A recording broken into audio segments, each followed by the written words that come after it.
ইলোরাতে ঢুকতেই আপনি যে কেভটি সবার আগে দেখতে পাবেন সেটিই হলো কিন্তু ইলোরার 16 নম্বর কেভ, আর এটিই হলো কৈলাস মন্দির।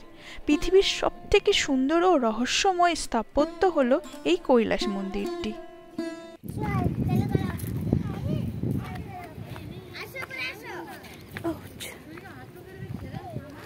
কেভ নাম্বার 16A, দেখা যাক এখানে কি আছে।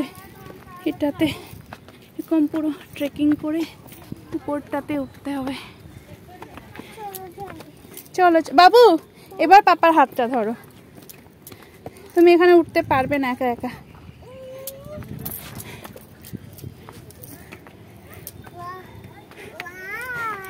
আর এই যে আমাদের পর্বত আরোহী, চলো ওটা। কারোর হাত ধরছে না, কিছু না, বাস একলা চলো রে বলে নিজে নিজেই চলছে। আমি পারবো, আবার বলছে আমি পারবো। উড়ে বাবা, আমি একটা সুপার হিরো। আচ্ছা চলো, গুড। কৈলাস টেম্পলের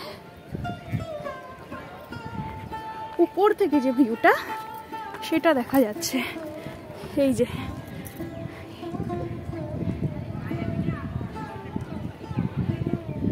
অসাধারণ, কি দারুণ।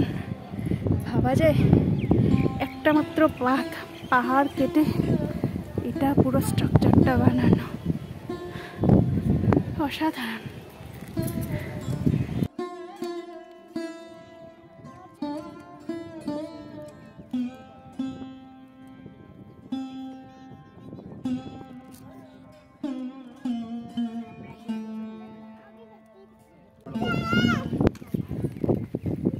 এই যে হচ্ছে ছোট্ট একটা কৈলাস মন্দিরের মাথার উপরে এই জায়গাটাতেও দেখছি একটা ছোট্ট মন্দির আছে।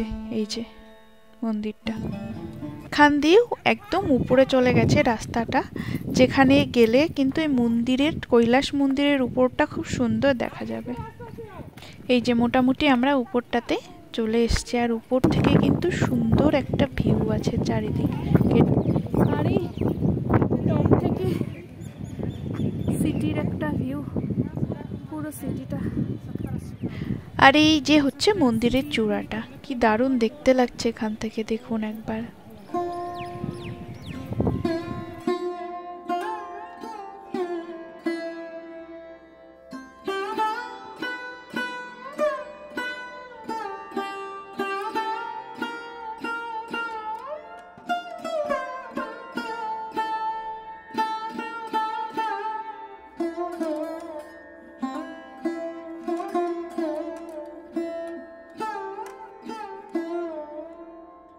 উপর থেকে নেমে এবার আমরা চলে এসেছি কৈলাস টেম্পলের মধ্যেখানে।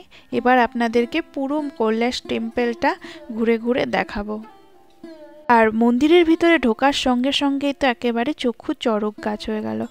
এত অজন্তাতেও আমরা ঘুরেছি, কিন্তু এখানকার মন্দিরটার এত সুন্দর কারুকার্য, এত সুন্দর মানে মূর্তিগুলো তৈরি করা, দেখে মনটা একদম ভরে গেল।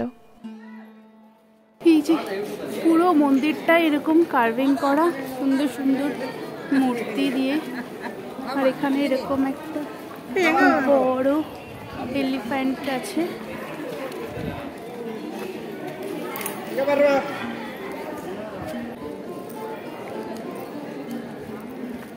এখানে এরকম অজন্তার মতো এটাতেও এরকম পেইন্ট করা ছিল, বাট বর্তমানে পেইন্টগুলো সব উঠে গেছে পুরোটাই।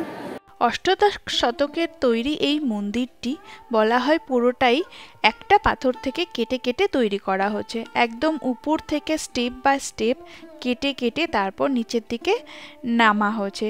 সবথেকে মজার ব্যাপার এটাই লাগে যে তখনকার দিনে সত্যিই কি এত অত্যাধুনিক যন্ত্রপাতি ছিল যার পক্ষে এরকম একটা সুন্দর কারুকার্য স্থাপত্য তৈরি করা সম্ভব, নাকি পুরোটাই ছেনি আর হাতুড়ি দিয়ে তৈরি করা হয়েছে।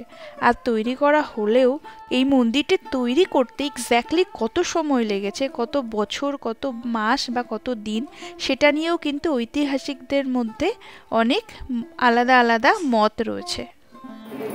এখান দিয়ে মন্দিরের উপরটা যাওয়া যায়।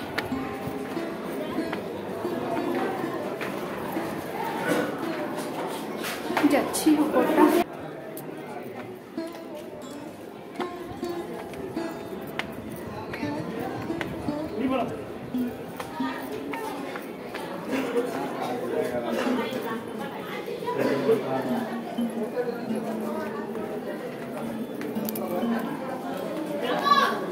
আগে দেখতে ঘুরে আসি।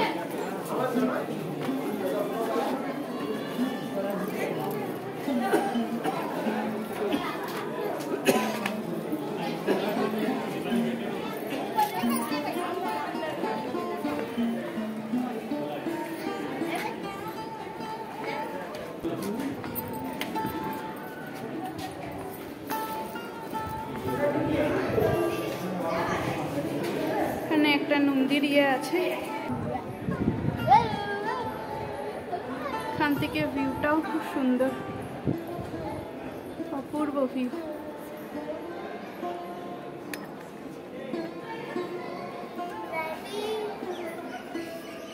আর কৈলাস মন্দির নিয়ে সবথেকে বড় রহস্য কি জানেন? সবথেকে বড় রহস্য হলো এই যে এত বড় মন্দিরটি বানানো হয়েছে, বানানোর পরে যে পাথরের টুকরোগুলো ছিল সেগুলো যে কোথায় ফেলা হয়েছে তার কোনো হদিশ পাওয়া যায়নি। এই মন্দিরের আশেপাশে কোথাও সেই পাথরের টুকরোকে, এত টুকরো যে ছিল সেই টুকরোগুলোকে কোথাও খুঁজে পাওয়া যায়নি। এটাই কিন্তু সবথেকে বড় মিস্ট্রি। আমরা একদম সামনেটাতে চলে এসেছি, এখান থেকে একদম বাইরের ভিউটা দেখা যাচ্ছে।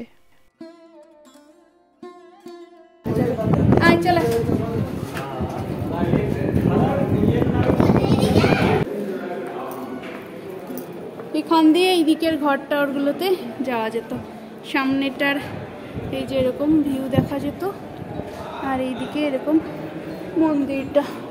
চলো ওদিকেও সেম, যাওয়ার দরকার নেই। এই যে হচ্ছে মেইন মন্দিরের সামনেটা, আর এর ভিতরেই আছে একটা মহাদেবের মূর্তি, পাথরের বড় একটা শিলালিঙ্গ কিন্তু ভিতরে আছে। চলুন দেখা যাক।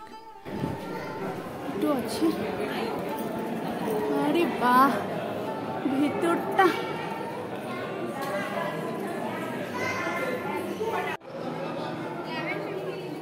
এখানে সবাই বসে বসে ধ্যান করছে।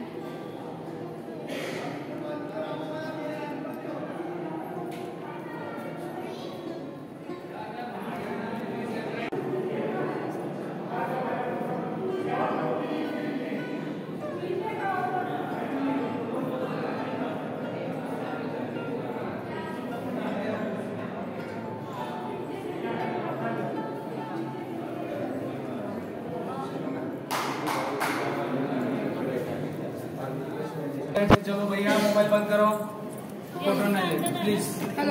আচ্ছা, এর আগে কোথাও কিন্তু ফটোগ্রাফির কোনো নিষেধাজ্ঞা ছিল না, বাট এখানে মন্দিরের সামনে আসার পরে পুরোহিতজি বললেন ঠাকুরের কোনো ফটো বা ভিডিও করা যাবে না। আর এখান দিয়ে বাইরে বেরিয়ে আপনি মন্দিরটাকে কিন্তু প্রদক্ষিণ করতে পারবেন। বাবা কি দারুণ, চারিপাশটা।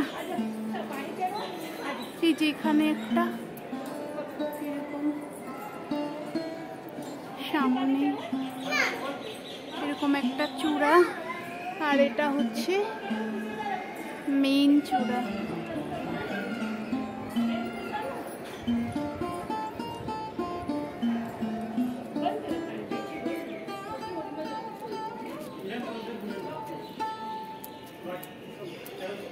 মাঝখানটা হচ্ছে মেইন চূড়ার, সাইডে চারিপাশে এরকম ছোট ছোট চূড়া আছে। আর এটা হচ্ছে এই যে একটা চূড়া, ছোট ছোট চূড়া চারিদিকে। এই যে আরেকটা চূড়া, আর এই পাশটা হচ্ছে এই যে হচ্ছে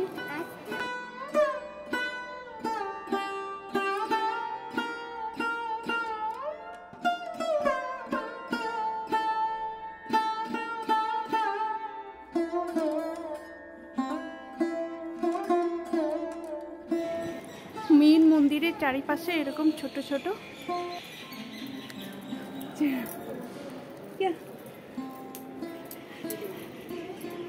স্টিল ফটো না,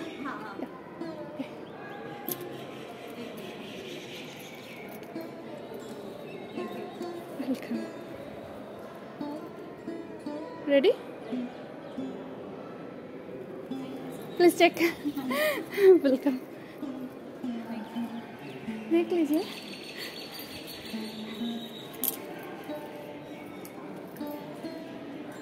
পাশে ওরকম একটা চূড়া আছে আর ফের আবার মেন মন্দিরের মধ্যে এন্ট্রি হচ্ছে।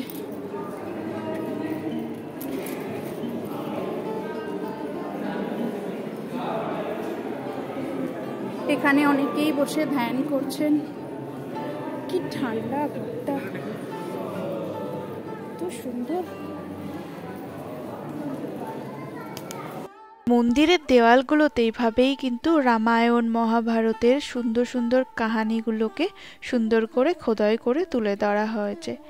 এত সুন্দর শিল্পকলা, এত সুন্দর দেখতে তাদের হাতের কাজ। তখনকার দিনের মানুষের যে এত প্রতিভা ছিল ভাবলেও মানে অবাক লাগে, ভাষায় প্রকাশ করা যায় না যে কত সুন্দর। এখানে যদি না আসেন তাহলে কিন্তু কখনোই বুঝতে পারবেন না এগুলো কতটাই সুন্দর। এখানে আসার জন্য কিন্তু শীতকাল একদম বেস্ট, ঘুরে ঘুরে দেখার জন্য এই সময়টাই উপযুক্ত সময়। তো বেশি কিছু না ভেবে চটপট প্ল্যান করে নিন। আর আমিও ভিডিওটা এখানেই শেষ করছি, দেখা হচ্ছে পরের ভিডিওতে। ততক্ষণের জন্য টাটা, সবাই ভালো থাকবেন, সুস্থ থাকবেন আর ভোজান ভ্রমণের পাশে থাকবেন। এই ভিডিওটা ভালো লাগলে অবশ্যই লাইক করবেন, শেয়ার করবেন আর কমেন্ট করবেন। নতুন হলে কিন্তু অবশ্যই সাবস্ক্রাইব করতে ভুলবেন না।